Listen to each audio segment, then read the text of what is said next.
nothing to wear. What am I going to do? How am I going to impress these people? Is this all right? Whether it be for live streaming, or is this okay? I wonder if it'll work. Are they going to like me? Are they going to take me seriously? Oh, the dilemma. I'm 50 years old and I still can't decide what to wear. If that's you, you are going to love my next guest right after this. The strongest prison bars are in your head. Leaders and teams, it's time for a jailbreak.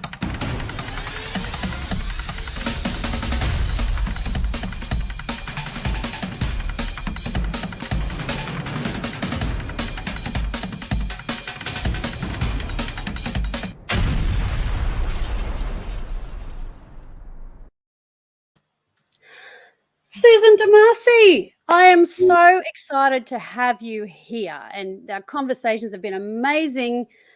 You are a lifesaver to so many women. What is it about us where we just feel like we're so successful? We feel like we know stuff, we can do stuff. We've been in the game for a long time in the workplace, or maybe some people watching are just entering. What is it that makes us so insecure about what we wear? Hi, Trish. Thanks so much for having me.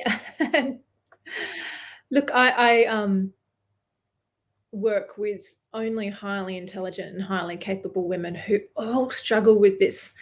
And the answer isn't simple, and it's a little bit frustrating, but 700 years or more of conditioning. So what I mean by that is the template for professional dressing, because we're talking about getting dressed for professional dressing, was set by men. It was set by men. Okay. 200 years ago. So let me just put this in perspective, because it's important to really lift the burden of history off our shoulders if we're going to make history in the future. And they're the women I work with. They're women that want to make history in their own way. 200 years ago, when men stopped being peacocks, powdered wigs, lace cravats, right, the aristocrats, the royals, the nobility, and they had to start working and they had to enter the professions. So when they stopped living off the fat of the land, being landed gentry, the first, can you guess which were the first professions they went into? Landed gentry, House of Lords. What do you think were the first professions they entered? Fashion? No, I wouldn't. Okay, no, they had been fashion. They had been fashion. Had they been? When they went into professions, think of the traditional white collar respected professions. Medicine, law, real estate, law. Yeah. Look, medicine was actually a bit dirty.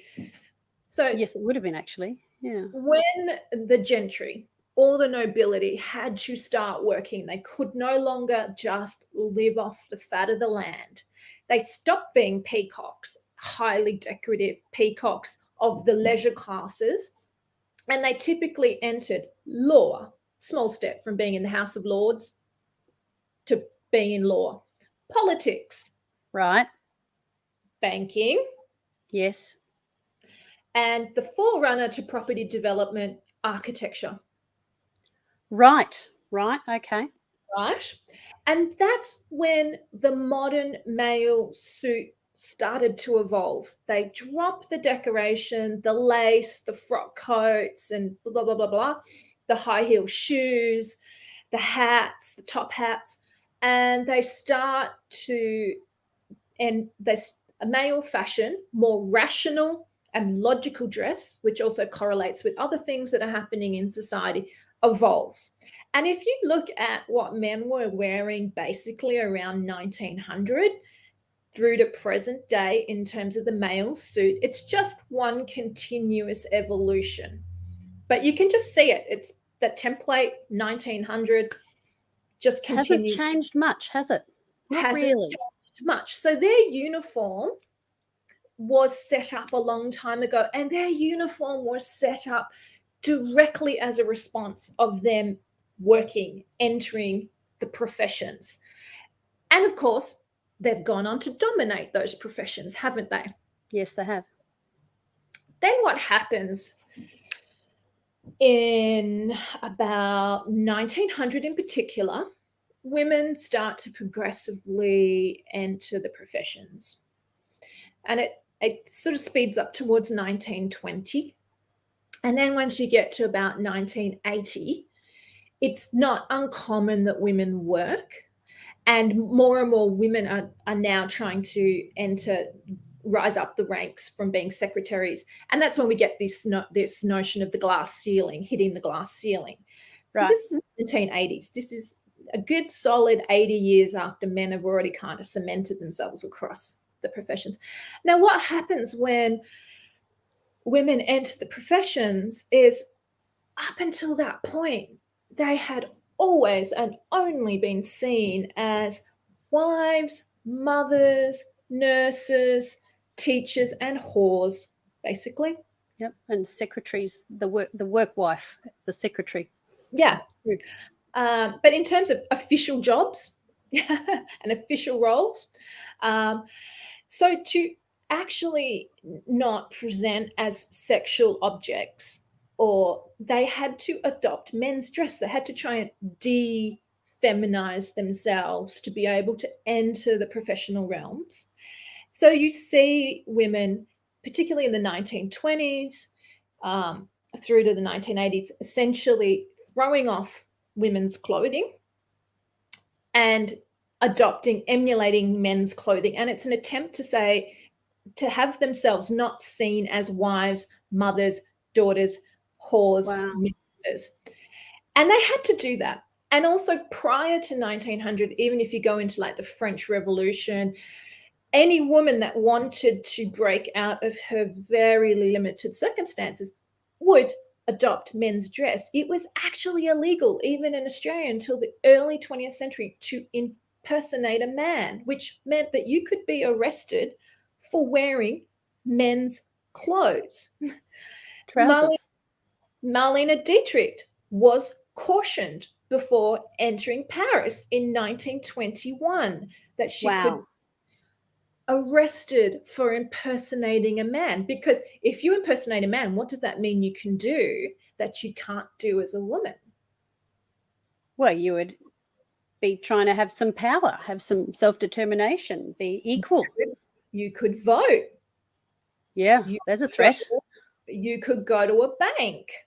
You could, yeah. You could enter a whole lot of places you wouldn't be admitted to as a woman, right? So prior to, up until the early 20th century, it was illegal in most Western countries, including Australia and France, to impersonate a man. But then as women start to enter the profession, they take what was illegal and it becomes a strategy. We'll adopt men's clothing, so men will be able to identify with us as professional creatures. Right. And I remember in the 80s particularly, now I was still at school then, but moving into the workforce into the late 80s, early 90s, the power suit for women, which was so masculine. And by the way, if you're watching, please drop us a like, join us in the conversation and comment. I'll see the comments come up and I'll share them. In anything that you'd like to contribute, and also remember to subscribe if you'd like to do that as well. But who remembers the power suit, the big shoulder pads, just the bold colors, and it was very aggressive, very full on. That was the epitome of that sort of, 100 to 80 years of women entering the professions and trying to have themselves not seen as women in the traditional roles. And it's epitomized by the power suit in the 1980s, which was invented by Italian designer Giorgio Armani. And it was exactly at that time where women were trying to get up into the C-suite. They And were. And you know what I remember about that as a young woman entering the workforce in the 90s, there were women ahead of me, and very often they were really, really scary. They were not supportive and wanting to encourage me and take my hand and lift me up or give me some guidance. It was almost like they had reached a level and they pulled the ladder up behind them. And that's not all of them, but it is pretty much almost all of the ones that all of the ones that I knew. And Noni, we've got Noni watching us, and you yeah, remember the power suit? Yeah, Noni, you do. well, the thing Good, about that, Trish, is if you're emulating men in dress, how else do you start to emulate them? Well, that's Right? right. It can be through aggression, competition. That and it's really it's not a good fit, really. Yeah, In there's my that opinion. saying, the way you do one part of your life is the way you do all of your life. So that's why it's important now. We're at a point in 2020, a solid 100 years. If we look at it, 1920 Mm, as kind of mm, the mm. starting point for women entering the professions, we're a solid 100 years on from that. That's why now the suit doesn't work anymore. It's no longer a symbol. You go back pre 1920, women wearing men's clothes was rebellious to the point Yep, of actually being able to yep, be an arrestable offense. 1920 to 2020, yep. it's a way, it's camouflage essentially, right? It's Yeah. camouflage. 2020 onwards, that strategy is not going to work anymore. No, it's not. It's not. Now So it's the new prison. Like, awesome. Let's talk about that. Let's talk mm, about how it's different now. And we when we were discussing this, and in the write up, I was saying, how do we be our true selves? So we want to be able to express ourselves. We want mm, to be, if we're creative, if we want to wear, bright pink or whatever it might be, how do we do that without, especially if you are a creative, flamboyant person, how do you do that without losing your credibility? Because, serious work should be reflected by serious clothes if you want to be, and certain industries, it's all beige, and so there is a branding to it. But how do you do that and still stay true to yourself? Because what I know is if I try and dress in something for that industry, and it's not me, I feel like I'm wearing someone else's clothes, and I mm, don't relax into it and do my best work. I've got to be mm. me, but I've also got to be, I don't want to alienate the people that I'm with. So how do we navigate that, Susan? Oh, golly, there's so many questions in there. I don't know that I can answer all those questions at once. But That's all look, right.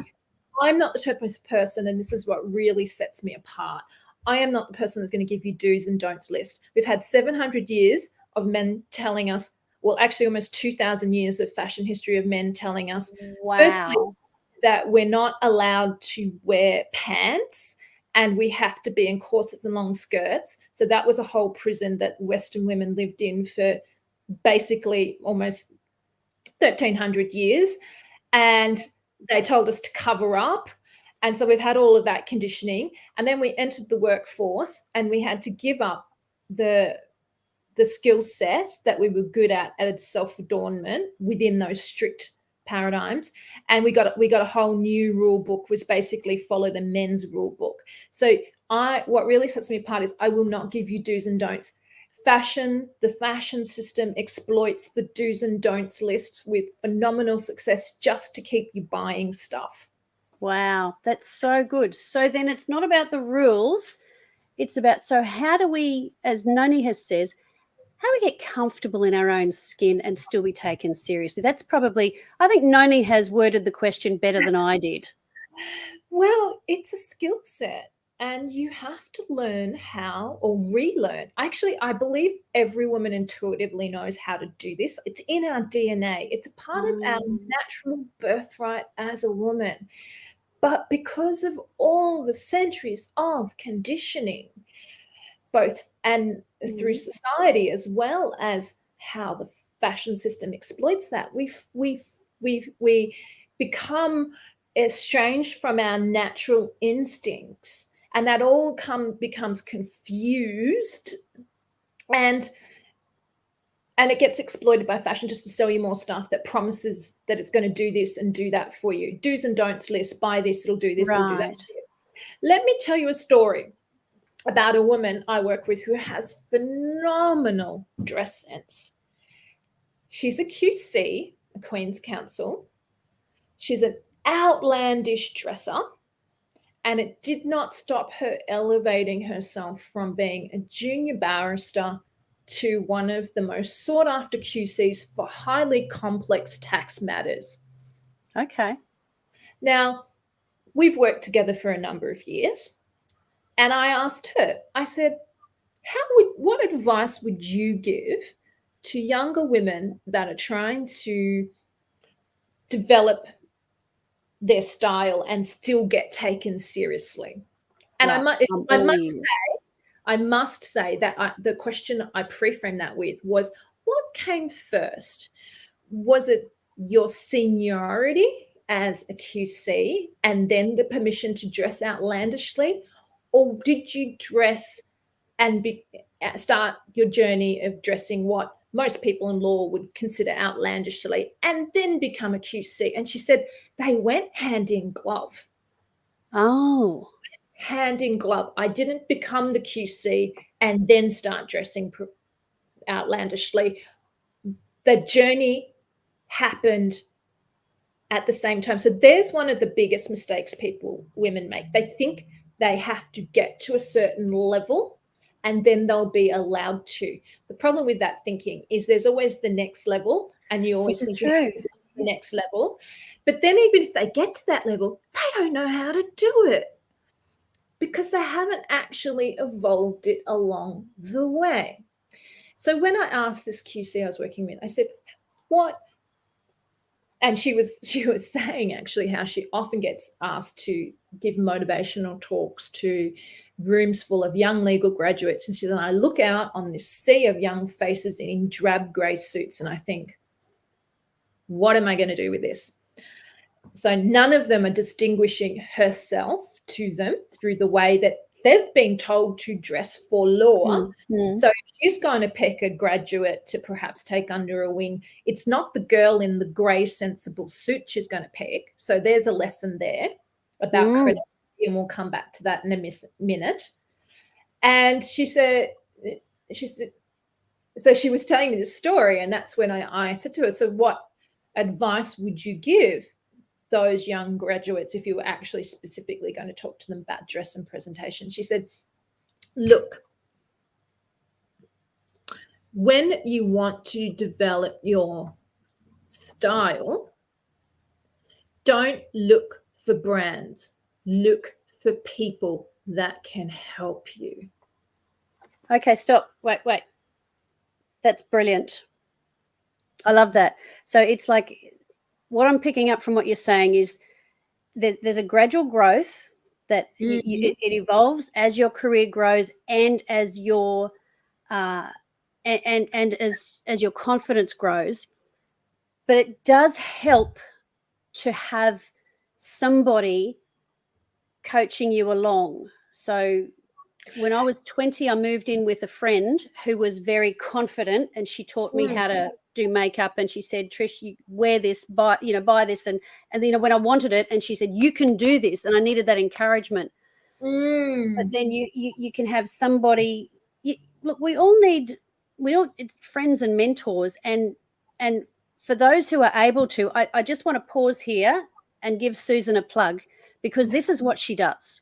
Susan she's more than I don't even know the right words to use, fashionista. She works with people to coach them on shopping for them, what they would like, what suits their personality, and so on. Now I just wanted to emphasize that we don't always do it alone. We don't have to do it alone. We do need that extra encouragement, not someone who'll tell us what we want to hear, and not someone who will control what we should wear, because we've been there for hundreds of years, but someone who can help us to be our true selves and be bold to be creative, because sometimes we just need someone to give us that little bit of a push. Yeah. Look, this is what, you know, society has exploited women for hundreds of years by telling them what to wear, and fashion on top of that exploits it by just telling them what to buy. But what you're talking about is what the royals, for example, and aristocrats still know how to do, which is they do this in small groups. They don't do it by themselves. They have trusted advisors. They have a small army of trusted advisors. What consumerism has really exploited in classes below the royals and the aristocrats is the idea that you just do it on your own. Do it on your own. Just buy this, get this, buy this, and just speed up the cycle and buy this and get it cheaper and get it cheaper and buy this and get this and you'll be fine. What's missing is the skill set that you alluded to, which historically, even before going right back to the caves, women used to adorn themselves in groups, and knowledge was passed on from mother and daughter and auntie and between sisters on how to do this. And a lot of professional women I work with, and I'm not a stylist. I'm not an image consultant. I'm an artisan. I craft clothes for some of the world's most creative women, like international pop star Björk, through to some of Australia's most powerful women, like RBA board members, through to some of the entrepreneurs who are out there kicking ass, who are heavily tattooed and what society calls a plus size, like Leela Cosgrove. Fantastic.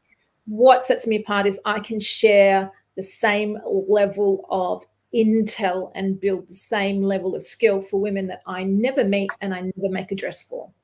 And I understand bodies because I've worked on every body, literally, from rake thin to what society calls a plus size, not me.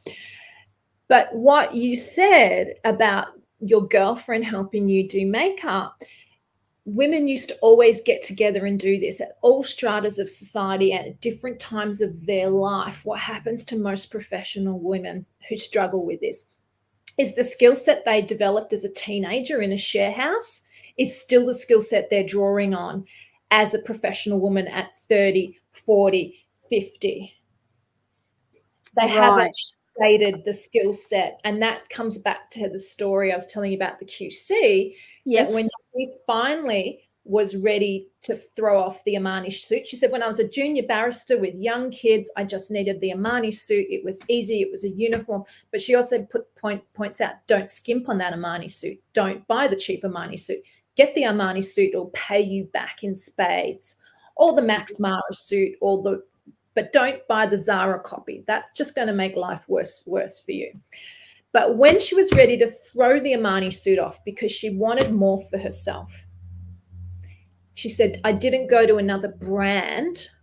I went to a woman who at that particular time had a fabulous boutique with lots of fabulous things from all over the world. And she grew her style and her confidence through getting excellent advice and then just adding one good piece on top of another. And, you know, the evolution would have been slow. She didn't go straight from Armani suit to outlandish dresser.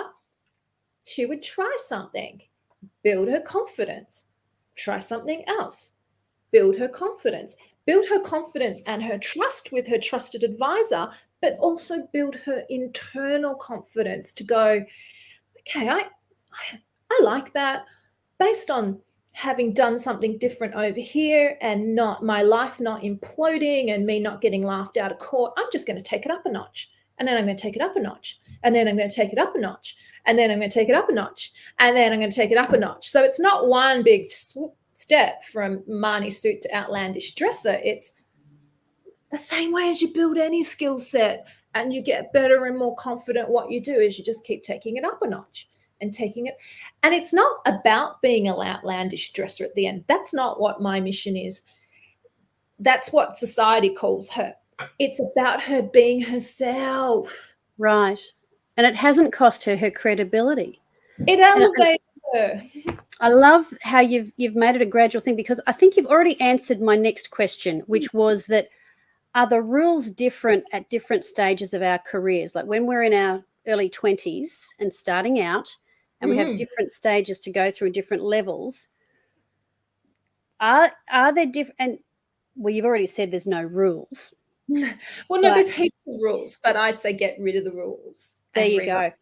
That's true. And let's be more supportive of one another as women, because often it's, often it's women who are the worst towards each other in our insecurities and critical and unsupportive of what we do. It can be deeply annoying if you're following the rules and you think you're doing all the right thing and somebody else isn't and they seem to be doing all right. That can be very annoying, but that is also about where you've chosen to be. Yes. And when people ask me, are there different rules, or what are the rules, or what do I do now? I'm getting that asked a lot now post-COVID, where work realities have changed. Like, what are the new rules? And I'm like, this is the opportunity to define it for yourself. Yes. Because if you don't, somebody else will, and then you'll be following. So do you want to be the person that sets the template? And it's not even about other people following you, but sets it for yourself. Well, that's exactly right. I mean, with the online world, there are certain rules that are about production. So I won't wear a really busy pattern on screen because it can flicker and it can be hard on the eye. And I wear things that are to do with my branding colors and things that, flatter what I hope flatters. But my studio is my house. So I'm going to wear what I want. And some things I look at afterwards and I go, oh, that probably wasn't the best choice. So what? We move on to the next one. We can be gracious with ourselves. It's a couple of things that I want to jump on there and unpack with you quickly, Trish, which is sure. The importance about doing that is not about things and stuff. It is about you defining your own terms. If you're a woman that wants to work from home so you can structure that around your family and just around your mental health and just around the life that you want to have, it's important to communicate that. And how do we go deeper on that rather than just, and so women ask me, how do we go deeper on that rather than just getting the Lululemon tights and wearing it with a nice top on top? I'm like, well, how do you set the rules for yourself? How do you distinguish yourself in what you do? How are you different? Or how are you excellent? Or how are you innovative? Or creativity by another name. Now, if we can get really specific, if you can be really specific with me about that, how are you excellent? How are you different? How are you innovative? What would it do for you if you could show that in the way you dress? Like, what would it literally mean for you? Would it mean better clients? Would it mean better opportunities? Would it mean bigger audience? If you could literally express on the outside how you are different now to who you were 10, 15 years ago, rather than getting stuck on your body weight or your body shape, let's dwell on who you are now. Like, let's dwell on who you are and the expertise you bring to the table. Let's dwell on how you do set your own terms. Let's dwell on how you are innovative and excellent. Now let's build the skill set to show that in how you dress. And that does go back to those inherent intuitive things that women used to do so well, which they were able, and we do see the royals still able to do so well. How do you say it through color? There are many languages that are not verbal. How do you say it through color? How do you say it through texture? How do you say it through shape? How do you say it through pattern? Now, if you get that level of language right, that goes way deeper than just a nice top that's a bit different, or just a sleeve that doesn't show your arms, or just a bit of a quirky accessory. I mean, we want desperately for people to see our difference and our excellence in our work, and then we're mortally afraid of actually showing that on our outside. Wow. Hang on. Let's pause there. We want people to see our difference and our excellence in our work, but we're terrified of standing out too much in our appearance. And I want to reassure people, Susan's not saying that every person has to dress like a colourful extrovert. It's not about that. It's about who you are and when you're comfortable in your skin, and it's as your confidence grows. But one thing I've learned is that when I've taken a chance with something that I know will suit me, and it's a little bit more than what I would, that takes a little bit of courage, it's actually helped give me the confidence. So it's like you think you need to be confident first, but sometimes you've got to take that step of faith and, try it out in a safer environment. Maybe not straight up to work, try it out, at another function, at a networking gathering or something like that, to see how it goes. Now, I want to make sure that we visit, I want to show people your site, and the best, you've got you're in a number of places, including LinkedIn, and this is broadcasting to LinkedIn, to Facebook, and to YouTube. The audio is going to go into a podcast, which is great. We've been talking. We haven't been showing pictures necessarily, but we are going to go to on Facebook. You have, if people look for Material Byproduct, or go at Material Byproduct, it'll come up as Susan Dimasi's page. And I want to share it and show it to people here. And I'd like to, I'm scrolling down now. If you're listening to this, it is at Material Byproduct, and the link will be in the in the text that you would have read when you see this. But this is where you can get in touch with Susan and just have a chat with her about what's possible and about, where you want to go, what sort of confidence you want to bring out in yourself. And we've got just there's some beautiful images here. She is on Instagram. You can look for that. And when you're confident, the world opens up for you. It really does. When you can do that. Trish? Yes, absolutely. A lot. The important thing, people get a bit confused when they go to my socials that they don't see lots of pictures of dresses. Mm. And there's a reason for that, because to really show how you're different, and to really show how you're excellent, and to really show how you're innovative, you don't buy that off a rack and you don't pick that out of a catalogue. That's right. And that's why you don't go to my socials and see lots of pictures of dresses.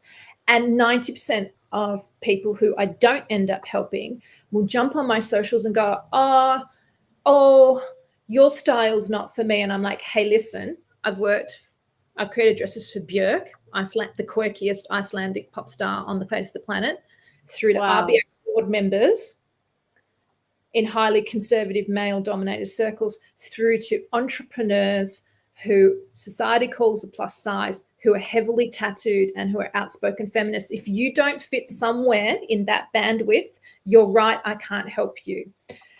But the point is, if we want to create diverse role models of what women look like, diversity in what women look like, diversity in what power looks like, it doesn't start with choosing a style off a catalogue or off a rack.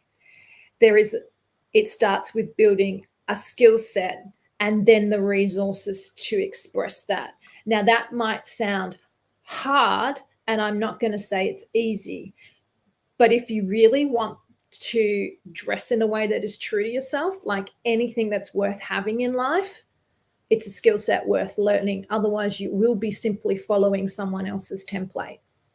I love it.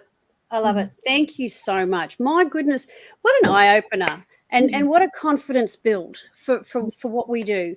There's so much talent out there, and women just seem to be waiting for permission instead of finding out how they can go. And we do need that little bit of help. Contact Susan, find Susan, have a chat with her. She's amazing. We all need that girlfriend. And this is it's about bringing out your own confidence, who you truly are, and that's going to give you the confidence to dress how you want to, that is appropriate to where you're comfortable, where you're going, bit of a stretch so that you grow. And then when people see that, when people are confident and comfortable in their own skin, those are the people who get recognized and who grow in their careers and go places. You don't have to be arrogant and bossy about things. It's not that at all. It's not that kind of power dressing. It's about your inner power coming out. And Susan Dimasi is one of the ones who will help you do that. And it's about the power to attract the people you really want and the opportunities you really want. It's not everyone, just the ones you really want. I love that, because we often think we're trying to impress just about everybody. We care about what too many people think, when really, who is it that matters? Yeah, I love that. So good. Susan Dimasi, it's been a pleasure. I feel my confidence rising. And we have, here we go. Noni, it's been great having you here. It is good advice, and that she's loved it. And if you're watching the recording of this, you can still feel free, add your comments in the chat below. Please like and subscribe. I have great guests every week. And Susan, it has been an absolute thrill having you on. And what we're going to do is sign off now, but make sure that you looking for the right tab to go next. Good. Make sure that you check out Susan Dimasi, Material Byproduct, and take the time and think, it's time to move ahead, time to be true to myself. There's no better time to do that than in the era that we're in now. Thank you, Susan. It's been an absolute pleasure having you on. Bye, Noni.